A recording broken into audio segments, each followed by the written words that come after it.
Fuck is up with this police, man?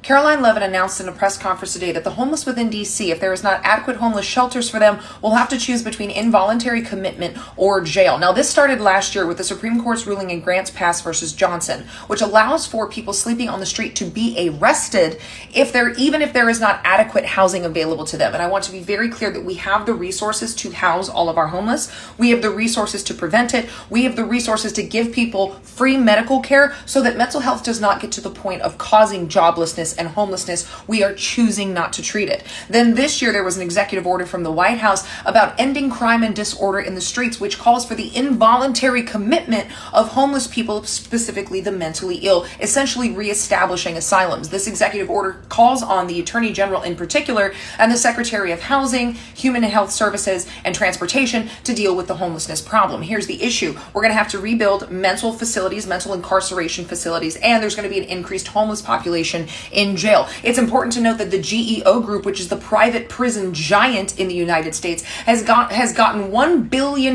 in contracts due to increased deportations. They are expanding prisons across the country, specifically in Georgia. They have also signed a 5-year contract with the U.S. Marshals and are the largest private prison ownership group in the country. And who was their lobbyist? Pam Bondi.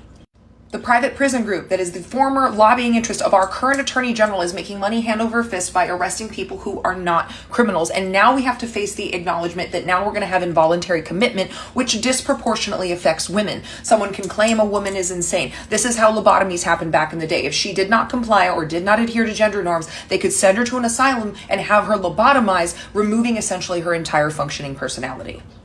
We have the resources to fix the homeless problem and to fix things like medical care and education. We're the richest country in the world. We do not have an excuse. But what we're doing is we're imprisoning people who did not commit a crime. Yesterday, in his press conference, Trump said he wanted to charge 14-year-olds as adults, increasing the high school to prison pipeline, in part because the United States Constitution no longer allows for enslavement unless you are in prison.